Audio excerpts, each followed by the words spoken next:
Shalom. Shalom. Before I start, I want to give all honors and glories and praises to Yahweh, Bahashim, Yahweh Shai, Bahashim, Bahawah Kakodash. Yahweh, which is the one true name of the Heavenly Father. Yahweh Shai, who the world ignorantly calls Jesus Christ, but his one true name is Yahweh Shai. Bahashim, meaning coming in the name. Ba means coming in. Ha means the. Shah means name. Rakah means spirit. Kodash means holy. Peace, blessings, salutations to the hopeful elect.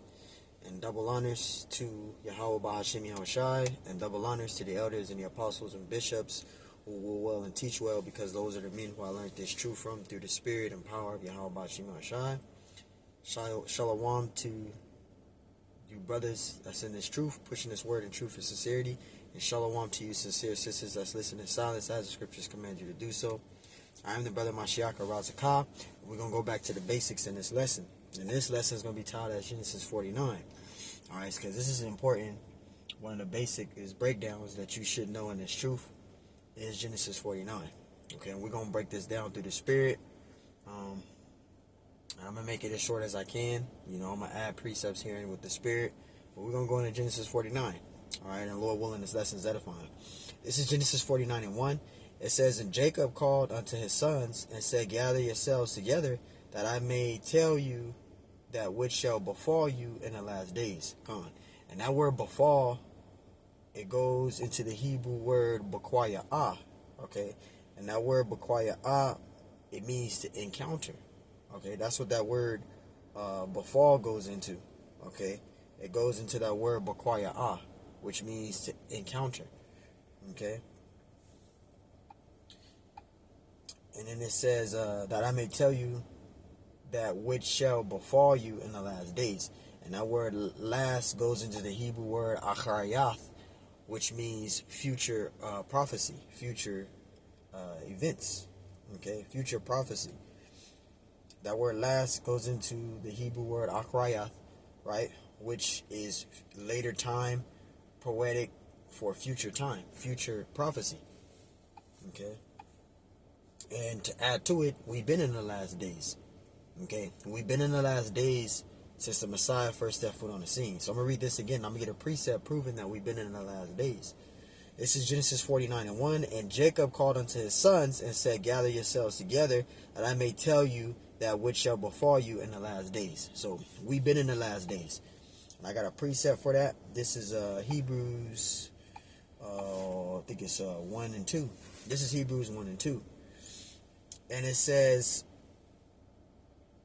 Hebrews 1 and 2, it says, "Have in these last days spoken unto us by his Son," talking about Yahweh Shai. It says, "Whom he have appointed heir of all things, by whom also he made the worlds." So there you go. We've been in the last days. When the Messiah first stepped foot on the scene in the flesh, right? He first stepped foot on the scene in the flesh as a man at that time. Right? That was the beginning of the last days. That was the beginning of the last days. So we've been in the last days. This is Genesis 49 and 2.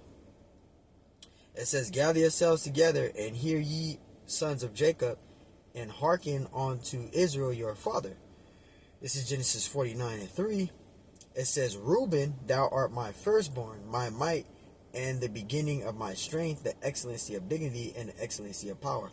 Reuben is the so-called Seminole Indians today. Okay, that's the tribe of Reuben. Reuben is the so-called Seminole Indians today. Okay, that's the tribe of Reuben, the so-called Seminole Indians. And it says, "Thou art my firstborn," and it says, "the beginning of my strength, and the excellency of dignity, and the excellency of power," because Reuben was the only Native American tribe that wasn't taken down by the U.S. troops. Okay. And that war, there was a war that took place for that. The U.S. troops tried to take down the Seminole Indians. And that took place in northern Florida during, I believe, 1816 to 1818. That was the first Seminole War. And you had the second Seminole War, which took place, I think, let me get it. Because I want to get that out, right? You go to Seminole Wars real quick.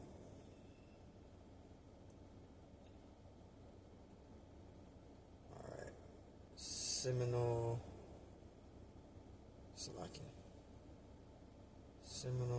Indian Wars. Bear with me. Yep. See, so you had, get it right here. So you had the Seminole Wars, okay, as you can see right here, the Seminole Indian Wars, okay, the Seminole Wars. So there was 3 Seminole Wars. Now the first Seminole War was taken place by Andrew Jackson. Okay, that was the first Seminole War, which was from 1816 to 1818, or 1817 to 1818. That was the first Seminole War. Okay, I'm going to read a little bit of this because I don't want to make it long. But it says the first Seminole War, it says back when Britain controlled Florida, it says the British often incited Seminoles against American settlers who were migrated south into Seminole territory. These old conflicts combined with the safe haven, it says Seminoles provided black slaves, caused the U.S. Army to attack the tribe in the First Seminole War, which was from 1816 to 1818, 1817 to 1818, one of those two. It says, which took place in Florida and southern Georgia. It says forces under General Andrew Jackson invaded Spanish Florida and attacked several key locations and pushed the Seminoles further into Florida. Right, because you had Andrew Jackson. That was led by Andrew Jackson, the first Seminole Wars. It says St. Mark's, Florida, April 1818, 2 Seminole chiefs, or it says Oromecos, are captured by Jackson's forces, who used the rose to flying the British flag to lure the Indians to them. Right, because they tried to use them capturing of those Seminole chiefs. They tried to use that as a deceptive to lure the Seminole Indians to them, because where the Seminole Indians were at, it was a swampy area, so you couldn't know where you was going. There was no trail. You couldn't find where they were located or any of that. They didn't know the swampy area very well, but the Seminole Indians did. They knew the areas very well. They knew who was coming in there and who wasn't coming out. So the Seminole Indians, so the U.S. troops, they used capturing of those chiefs as a deceptive to pull the Seminole Indians to them, to draw them to them, instead of them trying to find where they're at, because they couldn't find them. But it didn't work though. Let me prove it right here. It says finally after several official and unofficial U.S. military expeditions into the territory, Spain formally ceded Florida to the United States in 1821, according to the terms of Adam-Onis Treaty. It says as soon as the United States acquired Florida, it began urging the Indians there to leave their lands and relocate along with other southern tribes to Indian Territory, present-day Oklahoma, right? And that's where the Oklahoma, that's where the Trail of Tears come in, right? The Trail of Tears, etc. It says some Seminole leaders signed a treaty in 1832, and part of the tribe moved. It says, but other Seminoles refused to recognize the treaty and fled into Florida to Everglades. See? But when you go into that's the first Seminole Wars. They tried to take them down and they couldn't take them down. And this is to prove it in the second Seminole Wars, because they did it again. They left and they came back again. The second Seminole War, it says the Treaty of Payne's Landing, signed by a small number of Seminoles in May 1832, required Indians to give up their Florida land. So this is the second time they tried it. They tried it the first time with Andrew Jackson and it didn't work. So now they're trying it the second time. This is in 1832. It says require Indians to give up their Florida lands within 3 years and move west. It says when the U.S. Army arrived in 1835 to enforce the treaty, the Indians were ready for war. The Seminole Indians was ready for war. They tried that the first time and it didn't work. So they coming back again the second time to do it again, and it's not going to work. And this time they're going to try to literally go in there to try to take down the Seminoles and wind up getting ambushed. And that talks about that too right here. It says as Major Francis Dade marched from Fort Brooke towards Fort King, it says 180 Seminole Wars led by Manacanope, Alligator, and Jumper attacked. It says only one man of that army detached survived the ambush. They were ambushed. They tried to go in there and try to take down the Seminole Indians, and they wound up getting ambushed. Right? It says the campaign of the Second Seminole War were an outstanding demonstration of guerrilla warfare by the Seminole. The Michaels, Jumper, Alligator, Manacapony, if I'm saying it right, and Osceola, leading less than 3,000 warriors, were pitted against 4 U.S. generals and more than 30,000 troops. The Second Seminole War from 1835 to 1842. That was the Second Seminole War. So the First Seminole War was with Andrew Jackson. They tried to do that shit, and it didn't work.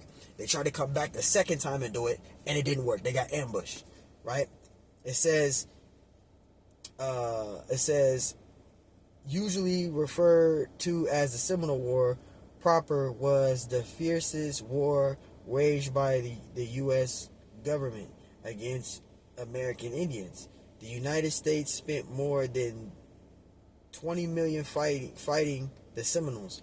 The war left more than 1,500 soldiers and uncounted American civilians dead. It says the obvious duplicacy of the U.S. government tactics marred Indian-white relations throughout the country for future generations. As the hostilities dragged on, frustrated U.S. forces increasingly turned to desperate measures to win the war.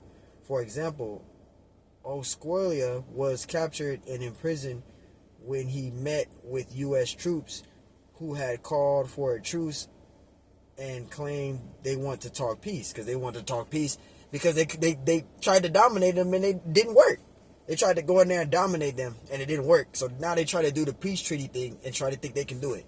It says, with Osceola in prison, the United States was confident the war would end soon, but it didn't end. It didn't end. They tried to do the peace shit, like how they did the other Native American tribes, but that shit didn't work. Excuse my French. That didn't work. It says, although Osceola died in prison in 1838, other Seminole leaders kept the battle going for a few more years. So the battle took place even a few more years. They tried to use the capturing of the chiefs to try to lure the Seminoles to where they at to take them down, and it didn't work. Then they came back again in 1835 to try to go in there and try to take them down, and they wind up getting ambushed. Then they tried to do the peace thing, and it didn't work. So they tried all these different tactics and methods to take down the Seminoles, and it didn't work. It didn't work. It says other Seminole leaders kept the battle going for a few more years. And it says in 1842, a nominal end to the hostilities arrived, though no peace treaty was ever signed. It says by this time, most Seminoles had been moved from Florida, relocated to Indian Territory, today's Oklahoma, which wind up leading into the Trail of Tears, right? That's where that wind up going to. Then you had the Third Seminole Wars. I'm not going to read about Third Seminole Wars, but you had 3 Seminole Wars. You had the First Seminole Wars led by Andrew Jackson. Then you had the second Seminole Wars that took place, right? And they tried to go in there and they tried to take them down, and they wound up getting ambushed. So they tried to take the Seminole Indians down, and they couldn't. And they just said, forget it. We just going to leave them alone. So Reuben was the only Native American tribe that was not taken down by the U.S. troops. All right. And it says, this is Genesis 49:4. It says, unstable as water, thou shalt not excel, because thou wentest up to thy father's bed. Thou defilest thou it when he went up to my couch. And pretty much Reuben slept with his father's concubine, which we can get that right now. That's what happened. I think it's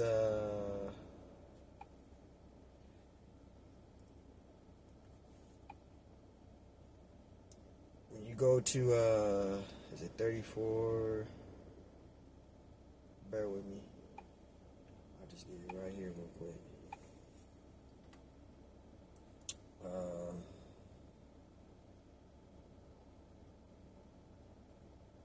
Salakia.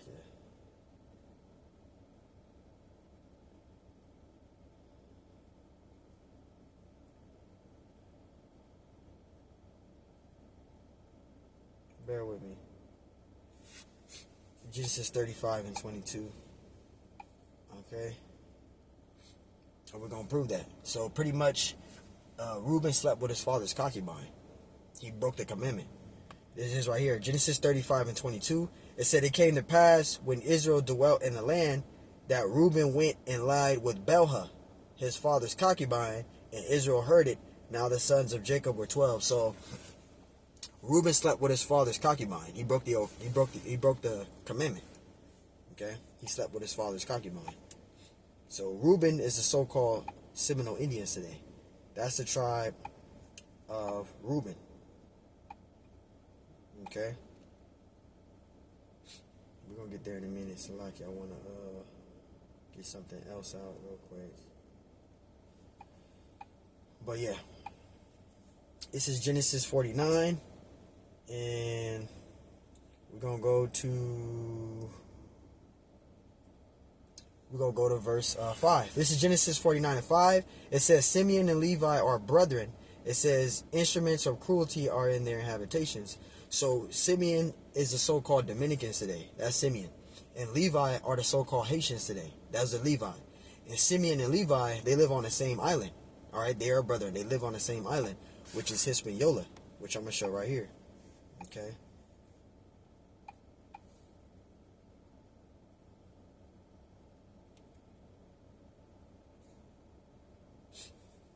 I'm going to show you guys right here. So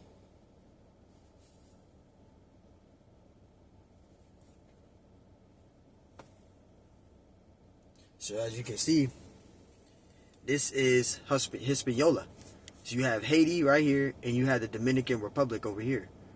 Okay, so they live on the same island. Okay, so they live on the same island. All right, let's read that again. This is Genesis 49 and 5. It says, Simeon and Levi are brethren, instruments of cruelty are in their habitations.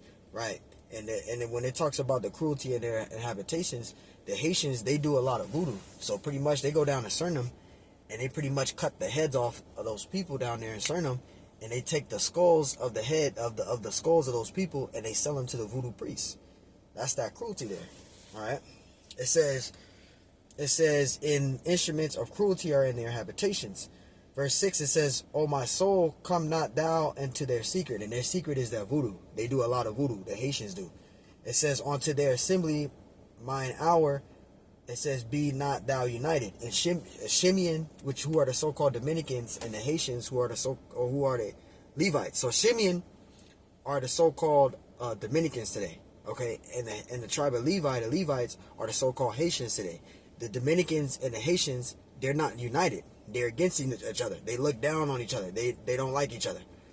So they're not united. Okay. It says, for in their anger, they slew a man, and then their self-will, they dug down a wall. And pretty much when it goes into that slew a man and they dug down a wall, that goes into the time of when their sister, Dana, she was raped by that Hamite, who was Shechem, and his father was Hamor. Now, Shechem raped their sister Dana, right? Which that goes to Genesis 34. Yeah, 34, where Dana gets raped by that Hamite, who was Shechem. Shechem was a Hamite. He wind up raping Dana, right? Now, it's a whole lot to go into. If you want to read Genesis 34, you can, but I'm gonna go to the main point. All right, because it's a whole lot to read. So if you want to read Genesis 34, we can read Genesis 34 and read all the way down. It goes into the whole thing of how Shimeon and Levi wind up taking it upon themselves to go into that village and kill all the males after being circumcision. After they did the circumcision after 3 days of being sore, Shimeon and Levi took it upon themselves to go into that city of the Hamites, of those of Shechem and his father, and kill all the males there. They killed Shechem, they killed his father, they killed all the males, and they took captive those women and those little ones, and they took everything. But I'm gonna get to the main point, where it goes into Shechem and them. Let me get to the main point. All right, I'll go into because I don't want to read a lot. It'll take up a lot of time. So I'll start right here. So I'll read the part where she got raped, and then I'll just skip down, because if we read the whole thing, we'll be here all day. So let me see. I'll start at verse 1. It says, Genesis 34 and 1. It says, and Dana, the daughter of Leah, which she bare unto Jacob. So Dana was the daughter of Jacob. Okay. It says, and Dana, the daughter of Leah, which she bare unto Jacob, went out to see the daughters of the land. And when Shechem, the son of Hamor, the Havites, they're Hamites. Okay, that's who they are. They descend from the line of Ham. The Havites do. It says, prince of the country saw her. So Shechem saw Dinah, right? He took her and lied with her, defiled her. That defiling was the raping. He raped Dinah. He took Dinah and he raped her, right? And it says, and his soul cleaved unto Dinah, the daughter of Jacob, and he loved the damsel and spake kindly unto the damsel. All right, now when you go to verse 4, it talks about Shechem wanting his father to speak with Jacob so he can have Dinah as his wife after he done raped her. So once you get into all that, it talks about how all the brothers of Dinah, her brothers, all of them were upset. But the main two that was upset out of all the brothers was Shimeon and Levi. All right, so I'm just summing it up for y'all. Now we're gonna get to the main point. I'm gonna get to the main point right here.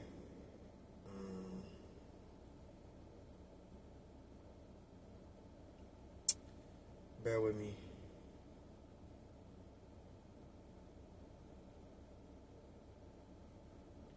Let me get to the main point. Here it is right here. Genesis 34 and 24. Salakia. Genesis 24 and 34. It says, and unto Hamor and unto Shechem his son, hearken all that went out of the gate of his city, and every male was circumcised, and all that went out of the gate of his city. And it came to pass. So this is after they did do all of the talking to Jacob and all of that. They swore to circumcise themselves, right? They circumcised all the males, circumcised themselves. But on the third day of them being swore, Shimeon and Levi, they were still upset about their sister getting raped. So what they did was they gave every man their sword and went into the city and killed all the males. And I killed all the males, took everything, took all their valuables, everything. And even took their women and their little ones captive.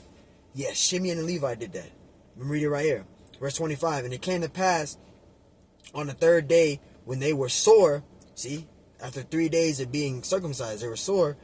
It says that two of the sons of Jacob, Shimeon and Levi, Dinah's brethren, took each man his sword and came upon the city boldly and slew all the males. So they went in there and killed all the males. Right? Verse 26. And slew Hamor. He killed Hamor, the father of Shechem. And Shechem, his son, with the hedge of the sword, and took Dinah out of Shechem's house. Right? It says, and went out. So they went into the city and killed all the males. It says, the sons of Jacob came upon the slain and spoiled the city because they had defiled their sister. They were still upset about that. So they took it upon themselves to go into the city and kill all the males. Kill all the males. And then after they killed all the males, they took all their resources or their belongings and then took their women and their children captive, which I'm going to read right here, verse 28.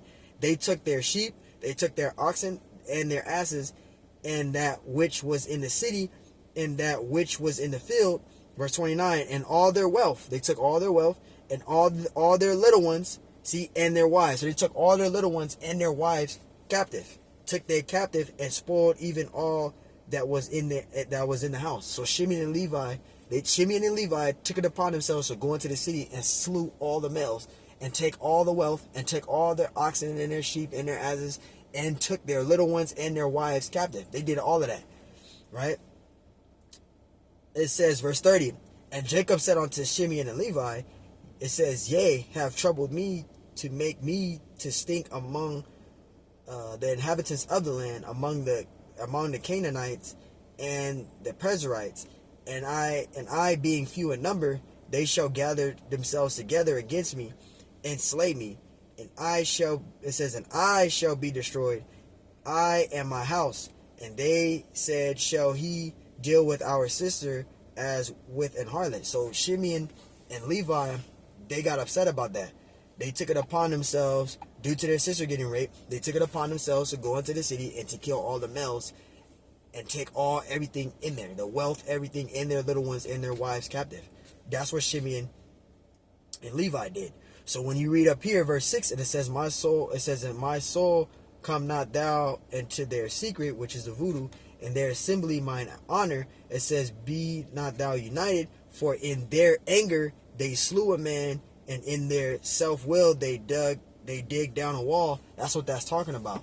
When they went into the city and they slew all the males. They killed Hamor, which was the father of Shechem. They killed Shechem. They killed all the males in the city. They went into the city and killed all the males, and then took their wealth, took everything, and took their little ones and their wives captive. They took those women. So that's what they did. So when it talks about that, that's what it's talking about. They got an angry spirit. The Dominicans and the Haitians are the wrong people you want to piss off. They have an angry spirit on them. All right. Verse 7, it says, cursed be their anger, you see, for it was fierce, and their wrath, for it was cruel. I will divide them in Jacob and scatter them in Israel. So again, at the end of all of this, the Dominicans and the Haitians are the wrong people you want to piss off, man. Okay? Those are the wrong people you want to piss off. Verse 8, this is verse 8, Genesis 49:8. It says, Judah, thou art he whom thy brethren shall praise. Judah is the so-called Negroes today. That's a tribe of Judah. You call them Negroes, or they call them so-called African Americans, black. Those are the tribe of Judah. Okay, the so-called Negroes are the tribe of Judah today. Okay, that's the tribe of Judah. It says, Judah, thou art he whom thy brethren shall praise, and everyone follows after Judah. Judah is the top tribe. Judah is the top tribe. All right, everyone follows after Judah. Everyone imitates Judah. Everyone dresses like Judah. They speak like Judah, to the fashion, etc. Everyone follows after Judah. All right. It says, thy hand shall be in thy neck of thine enemies. It says, and who's in the neck of their enemies? You know, yes, Israel, most of us is all over here, Israel, right? But the most, who had the most mistreatment of the neck of their enemies is Judah. Judah is in the neck of their enemies. You know, their enemies is oppressing them. You know, we're pressed too, you know, the northern kingdom, right? But Judah is the one that received the most oppression of Esau, Edom. Okay?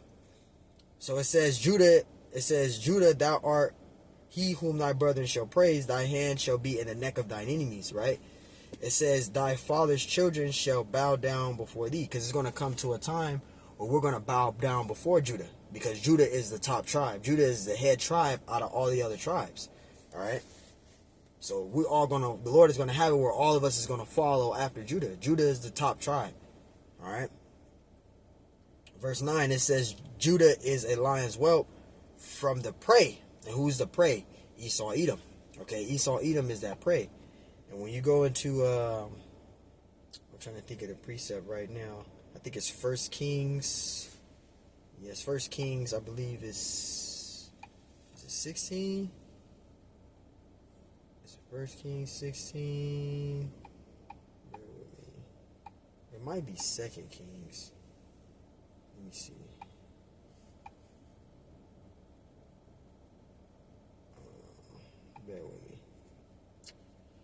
Bear with me, brothers.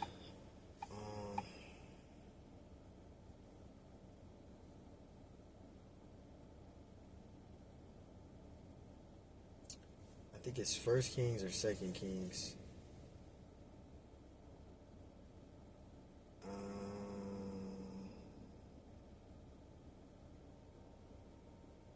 Yeah, it's 1 Kings 11 and 15. I don't know why I thought about 16. It's 1 Kings. 1 Kings 11 and 15. So the prey is Esau, Edom. Alright. This is 1 Kings 11 and 15. For it came to pass when David was in Edom, and Joab, the captain of the host, was gone up to bury the slain, after he had smitten every male in Edom. So David and Joab went into the land of Edom, and for 6 months, they slayed all the males of the Edomites. We're going to prove that. For 6 months did Joab remain there with all Israel, until he had cut off every male in Edom. So they were out there in the land of Edom for 6 months, and they slayed all the males of the Edomites. So that prey there is Esau. Okay, let's go back. This is Genesis 49 and verse 8.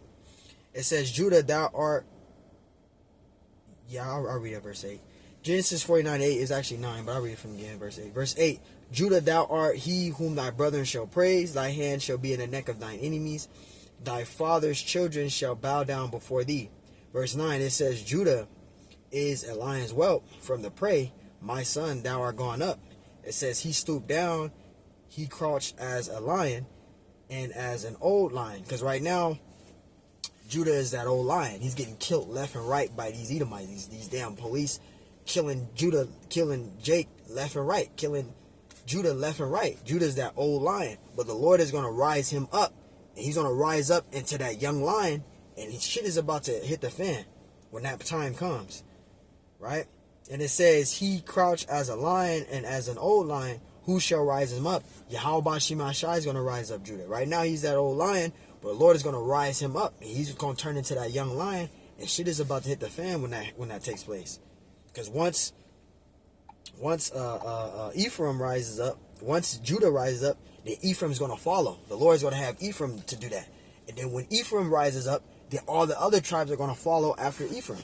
So it's all the tribes are going to rise up. Once Judah rises up, Ephraim's going to rise up. Once Ephraim rises up, all the other tribes are going to rise up after. This is right here, Zechariah 9:13. It says, when I have bent Judah for me, it says, filled the bow with Ephraim, and rised up thy sons, O Zion, against thy sons, O Greece, and made thee as the sword of a mighty man. See, so there you go. Once Judah rises up, then Ephraim's going to rise up. Once Ephraim rises up, all the other tribes are going to follow. They're going to rise up too. That's a future prophecy that is going to take place. Verse 10, it says, the scepter shall not depart from Judah, nor a lawgiver between his feet until Shiloh come. And who is Shiloh? That's referring to Yahushai. Yahushai is Shiloh. That's who that's talking about. And it says, and unto him shall the gathering of the people be. Right, because Israel is going to be gathered. Yahushai is going to do that gathering. He's going to gather the people. They're going to be gathered under Yahushai. Okay? It says, verse 11, it says, binding his fowl with the vine in his ass. It says, in his ass's coat onto the choice vine, he washed his garments in wine and his clothes in the blood of grapes. And this is a future prophecy that was being said by Zechariah. This is a prophecy by Zechariah the prophet. This is talking about the Messiah here. Okay, we're going to get that right now. This is Zechariah 9:9. Because Zechariah the prophet, he mentioned the same thing. And then when you go to Matthew 21, they're going to bring up a prophet that mentioned this prophecy here, which was Zechariah the prophet. This is Zechariah 9:9. It says, rejoice greatly, O daughter of Zion. Shout, O daughter of Jerusalem. Behold, thy king cometh unto thee. He is just and having salvation. It says, lowly and riding upon an ass and upon a colt and a foal of an ass. A colt is a baby donkey. Okay, that's a colt. A colt is a baby donkey, and an ass is a donkey. Okay, this is a prophecy given by Zechariah the prophet here. All right, and he's talking about the Messiah. It says, thy king cometh unto thee. He is just and having salvation, lowly and riding upon an ass and upon a colt, the foal of an ass. And that's talking about Yahushai. Right? And we can prove that in Matthew 21.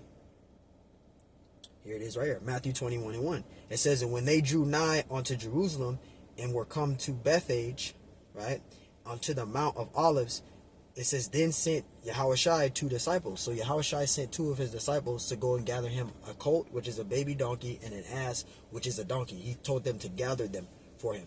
Go into Bethphage and get him a baby colt, which is a donkey, and which is a baby donkey, and an ass, which is a donkey, and bring it unto him. This is what's the proof. Verse 2, say unto them, go into the village over against you, and straightway ye shall find an ass tied, and a colt with her, which an ass is a donkey, and a colt is a baby donkey. It says, loose them, and bring them unto me. Verse 3, and if any man say aught unto you, ye shall say, the Lord have need of them, and straightway he will send them. Verse 4, it says, all this was done that it might be fulfilled, which was spoken by the prophet, saying, tell ye, verse 5, tell ye the daughter of Zion, behold, thy king cometh unto thee, meek and sitting upon an ass, and a colt, foal of an ass. And that's a prophecy given by Zechariah the prophet, which we just read in Zechariah 9:9. So this is Zechariah the prophet that's made that statement. It says all of this was done that it might be fulfilled, which was spoken by the prophet, saying, Zechariah the prophet said that. Zechariah 9:9. It says, tell ye the daughter of Zion, behold, thy king cometh unto thee, meek and sitting upon an ass, and a colt, the foal of an ass. You see that? Verse 6. And the disciples went and did as Yahushua commanded them. It says, and brought the ass and the colt, and put on them their clothes, and they set him thereon. See? So this is talking about the Messiah. All that's talking about the Messiah there. That's all mentioned in the Messiah. That's all referring to Yahushua there.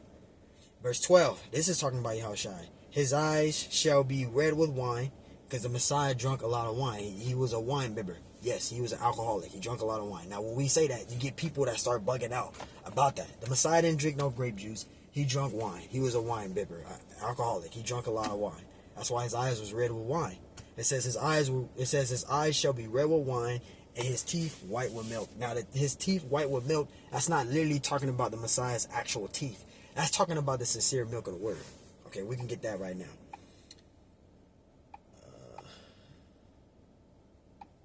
This is 1 Peter 2:2. It says, as newborn babes desire the sincere milk of the word, that ye may grow thereby. See, so the teeth being white with milk, that's talking about this word, this truth, the sincere milk of the word, the scriptures. That's what that's talking about. Okay, that's not talking about his actual teeth being white. That's talking about the sincere milk of the word. All right, that's talking about Yahushua, the sincere milk of the word. That's not talking about his actual teeth. That's talking about the word. It's truth.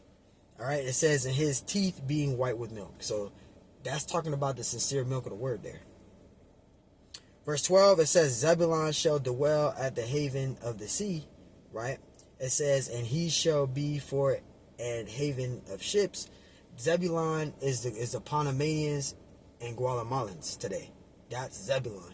And when it says, Zebulun shall dwell at the haven of the sea, and he shall be for an haven of ships, that's talking about the Panama Canal, which I'm going to show individuals now. The haven of ships. The Panama Canal is pretty much where ships go into for cargo. Okay? They don't want to be going all the way around, so they pretty much go through the Panama Canal as a shortcut way to get to their destination quicker. We're going to show you. This is the Panama Canal. It's pretty much a shortcut way that ships go through with cargo and stuff, so they won't have to go all the way around. They can just go straight through. It's pretty much a shortcut way that they can go through. And I want to show them. As you can see, this right here is the Panama Canal. And ships go through there for cargo. You know, with shipments, cargo, things like that. They go through the Panama Canal. And that's what that's talking about there. That's talking about the Panama Canal. It says, Zebulun shall dwell at the haven of the sea, and he shall be for a haven of ships, and his border shall be unto Zidon. So there you go. That haven of ships of the sea, that's talking about the Panama Canal. And Zebulun again. Zebulun today is the so-called Panamanians and Guatemalans. That's the tribe of Zebulun. Verse 14, Genesis 49:14, it says, Issachar is a strong ass crouching down between two burdens. And the two burdens is South America and North America. Those are the two burdens, right? Because they come in between South America and North America. Okay, those are the two burdens there. Verse 15, it says that he saw the rest was good, in the land that it was pleasant. It says, and bowed his shoulder to bear, and became a servant unto tribute. And pretty much the tribe of Issachar is the so-called Hispanics today. The so-called Mexicans are the tribe of Issachar. And they do a lot of working. They can work 3, 4, 5 jobs and still be good. Issachar loves to work. It's in their spirit. Okay, they love to work. So when you read verse 14 to 15 in Genesis 49, that's talking about Issachar. Issachar is the so-called Hispanics. That's talking about the Hispanics. So-called Mexicans today. Verse 16, it says, Dan shall judge his people as one of the tribes of Israel. Dan shall be as a serpent by the way, and an adder in the path that biteth the horse heel, so that his rider shall fall backward. Verse 18, I have waited for thy salvation, O Lord. And the tribe of Dan is pretty much mixed all into Israel. We don't know who the tribe of Dan is, but we know that Dan, through the Spirit, we believe that Dan is mixed all into Israel. Okay. Verse 18, Genesis 49:18, it says, I have waited for thy salvation, O Lord. Verse 19, it says, Gad, a troop shall overcome him, right? A troop shall overcome him. So the tribe of Gad is the so-called Native American Indians today. That's the tribe of Gad, and they were taken down by the U.S. troops. You know, for proof of that, you could go into the wars. I'll show you a couple. I ain't gonna read them all. You can go into the Queen Anne Wars. You know, the Queen Anne Wars. And you can go into the King Philip Wars.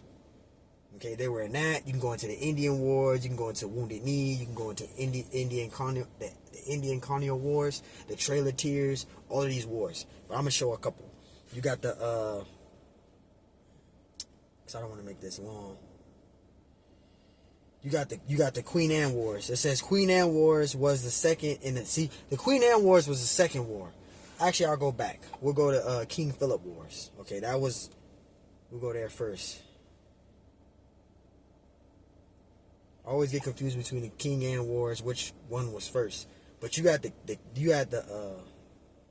King Philip Wars. Okay, this is the King Philip Wars here, as you can see. All right, the King Philip Wars, it says sometimes called the First Indian War. So you had the King Philip Wars, then you had the Queen Anne Wars. Okay, it says the King Philip Wars, sometimes called the First Indian War, of Metacombs War, the Metacombs War, the Panametic Comets War, Comets Rebellion, and the Metacombs Rebellion, which was an armed conflict in 1675 to 1676. Okay, that was the first war, the King Philip Wars. That was the first war. Then you had the Queen Anne Wars. I'm just making this short because we'll be here all day if I read all these wars. This is the Queen Anne's Wars. You see that?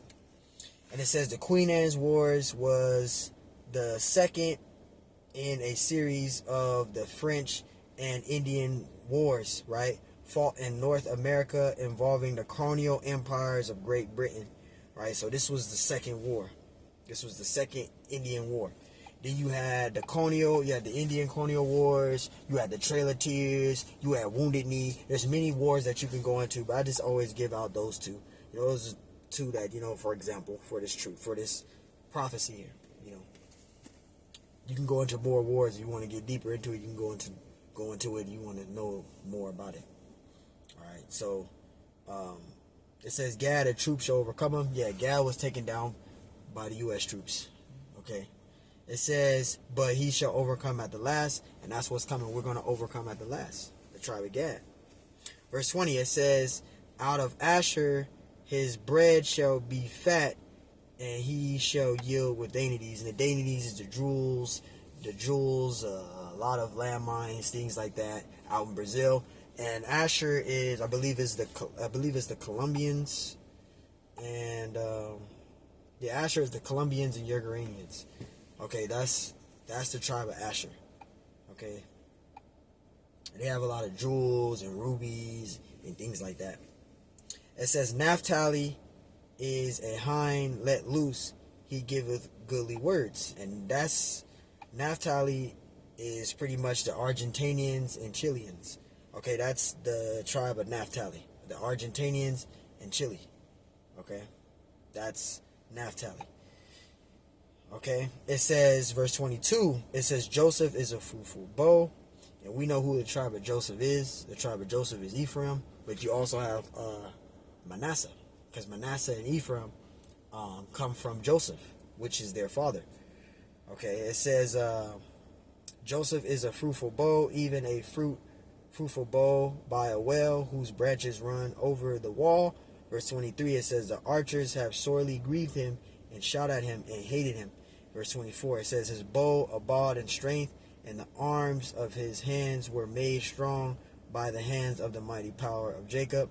From thence is the shepherd and the stone of Israel. Verse 25, and even by the power of thy father, who shall help thee, and by thy Almighty, who shall bless thee, and blessings of haven above blessings of the deep, that lieth under blessings of the breast and of the womb. Verse 26, the blessing of thy father had prevailed above the blessing of my progenitors until the utmost bond of the everlasting hills.